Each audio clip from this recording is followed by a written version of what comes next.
kedua, rekon faktual atau informasional adalah cerita ulang yang memuat kejadian faktual seperti peristiwa ilmiah, laporan polisi, dan sebagainya. Yang ketiga, rekon imajinatif. Rekon imajinatif adalah cerita ulang yang memuat imajinatif dengan lebih detail sehingga pembaca bisa membayangkan bagaimana proses ceritanya secara langsung. Untuk teks rekon, 1. Orientasi pembukaan isi atau dalam teks cerita langsung. Bisa kita masukkan pengenalan tokoh secara umum seperti nama, tempat, dan tanggal lahir, latar belakang keluarga, serta riwayat pendidikan tokoh yang diangkat. 2. Peristiwa masalah. Memperhatikan berbagai pengalaman sang tokoh, baik peristiwa mengesankan maupun persoalan yang dihadapi. 3. Reportasi adalah pandangan penulis terhadap tokoh yang diceritakan.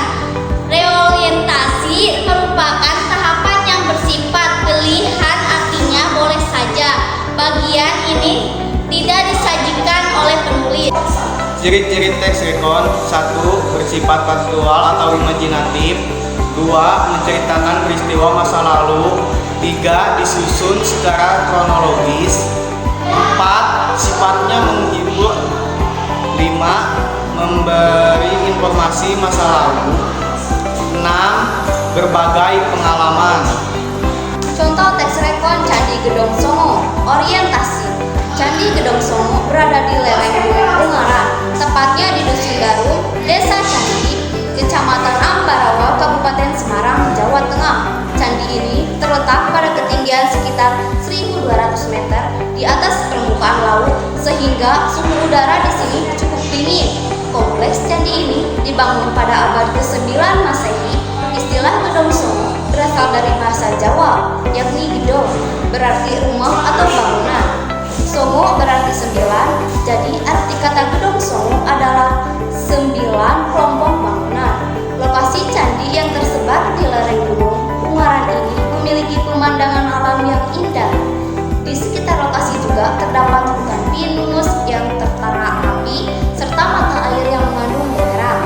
Terkadang kabut tipis turun dari atas gunung, sering muncul yang mengakibatkan mata tidak dapat memandang Candi Gedong Songo dari kejauhan.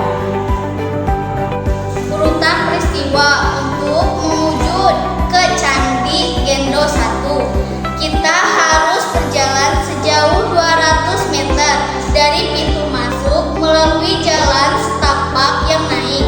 Kita dapat memanfaatkan jasa tradisi kuda untuk wisata mengelilingi objek wisata Candi Gendo Songo. Berjalan dapat kita teruskan menuju Candi Gendo 2, kurang lebih 300 meter dengan mengikuti jalan setapak yang sudah dipasing di sel-sel antara Candi Gendong 3 dengan Gendong 4 terdapat sebuah kebundaran gunung sebagai sumber air panas dengan kandungan belerang cukup tinggi.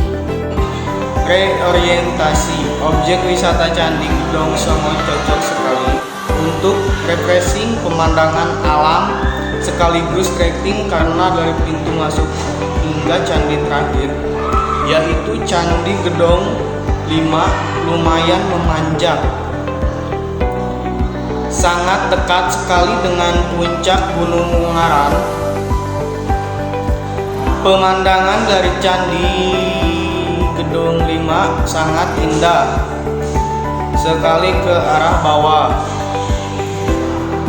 Kita dapat melihat rawa Bening di Salatiga dan Kota Ambarawa. Ke arah belakang atas dapat kita lihat puncak Gunung Ungaran yang sangat indah diselingi asap belerang yang muncul dari sela-sela jurang antara candi. gedung 3 dan 4 karena keindahannya. Candi Gedong Songo ini sering menjadi tempat yang indah untuk foto-foto, pre-wedding. Cukup sekian penjelasan tentang teks rekon dari kelompok 6. Mohon maaf bila ada kesalahan dari tutur kata maupun perbuatan. Wabillahi taufiq wal hidayah. Wassalamualaikum warahmatullahi wabarakatuh.